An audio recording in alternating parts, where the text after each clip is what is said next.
Okay, so let's work a couple of examples. The first example says, Simplex Corporation manufactures and sells about 200 engines per month with a variable cost of $4,000 each and fixed monthly costs of around $300,000. They sell all of their finished engines for $7,500. We want to know the accounting break even in terms of units. And I want to spend a little bit of time talking about that. Okay, so we'll start with the accounting break even in units. So the accounting break even unit sales to break even.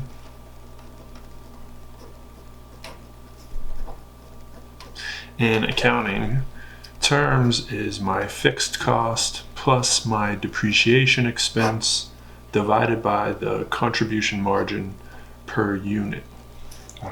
Remember, my accounting sales to break even is what level of sales gives me a zero EBIT. So this would be revenue minus fixed cost minus variable cost minus depreciation gives me EBIT.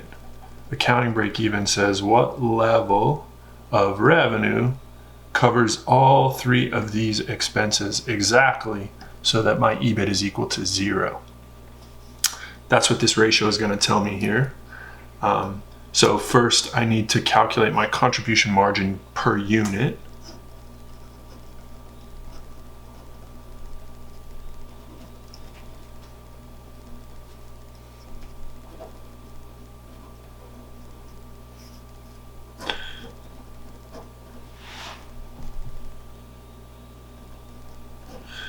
And that is equal to my unit sales price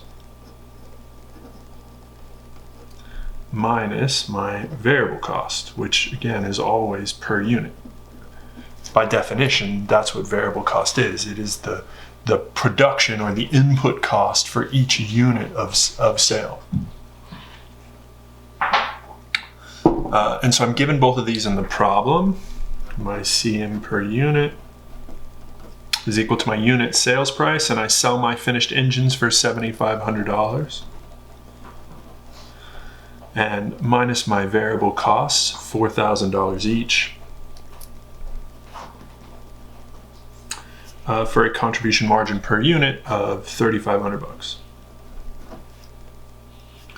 Now I can go ahead and plug that in, calculate my accounting break even in units.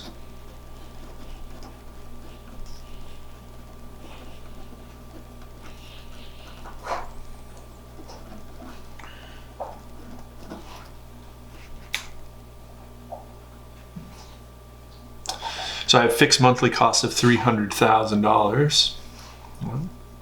I have no depreciation because I don't have any depreciation listed in the problem here.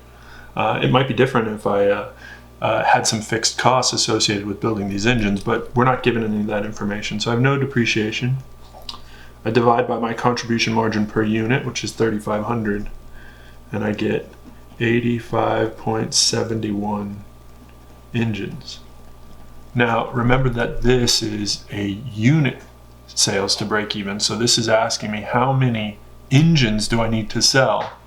And so in this case, and this is different than lots of the problems that we just work in general, in this case, because we're talking about units, I can't leave this as a fraction because I can't sell 0.71 of an engine.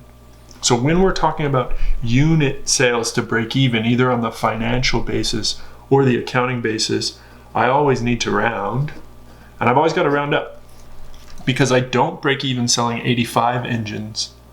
I do break even selling 85.71. Of course, I can't sell 3/4 of an engine. So the only way I break even is by selling slightly more than that, which is 86 engines.